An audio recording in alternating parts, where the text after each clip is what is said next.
Ce programme vous est présenté par Animeland, le premier mag de l'animation et du manga.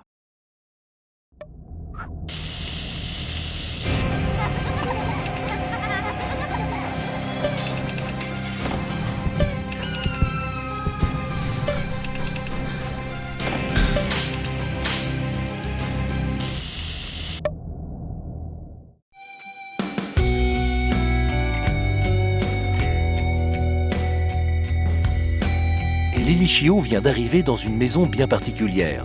En effet, celle-ci dispose de son propre service de garde du corps. Un certain Soshi est alors attribué à la jeune fille, lui obéissant au doigt et à l'œil.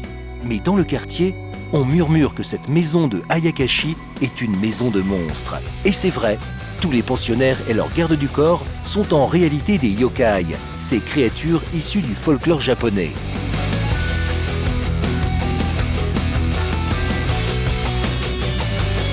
Complètement loufoque, Secret Service démarre sur les chapeaux de roue et ne manque pas d'originalité.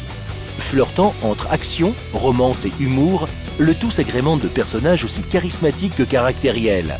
Une bonne découverte qui n'a pas fini de surprendre.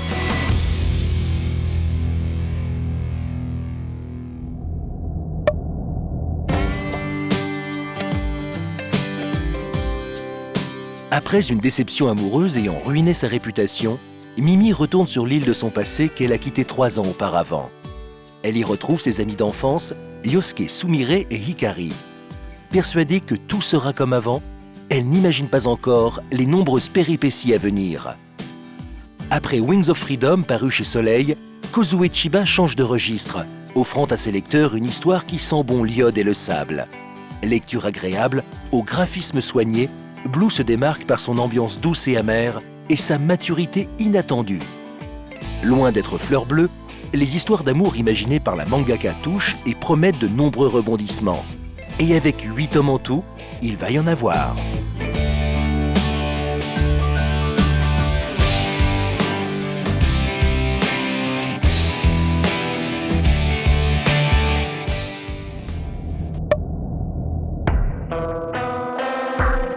Front Mission, c'est d'abord une brillante saga de jeux vidéo de RPG tactique sortie au Japon depuis 1995. Cette adaptation en manga lui offre une nouvelle perspective, plus mature. On suit avec passion des récits de guerre où se succèdent tragédies et scènes d'une violence très crue. Alors que manette en main, on se concentrait sur la stratégie des affrontements et la complexité des intérêts politiques, ici, le drame humain prime.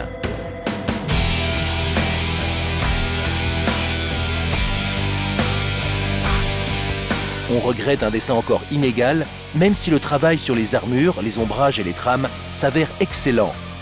Front Mission, Dogfile et Dogstyle s'avèrent tout de même une très bonne lecture, à réserver toutefois à un public averti.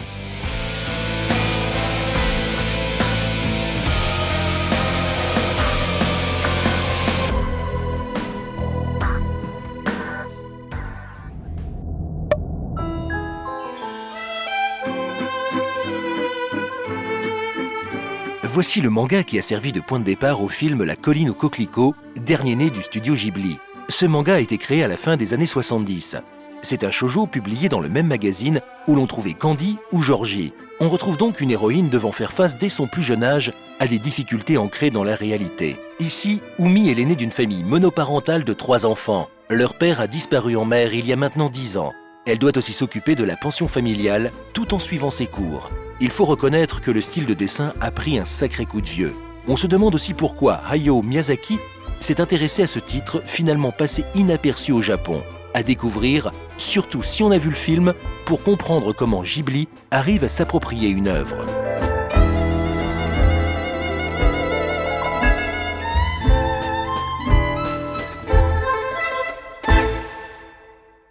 Et pour finir, le Japon en bas de chez toi, c'est l'agenda. Dédié à l'animation, le festival bruxellois fêtera cette année sa 31e édition.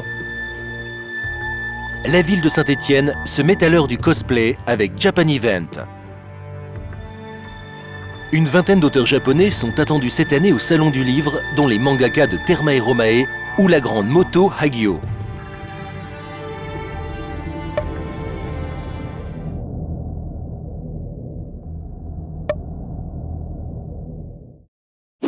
Ce programme vous a été présenté par le magazine Animeland.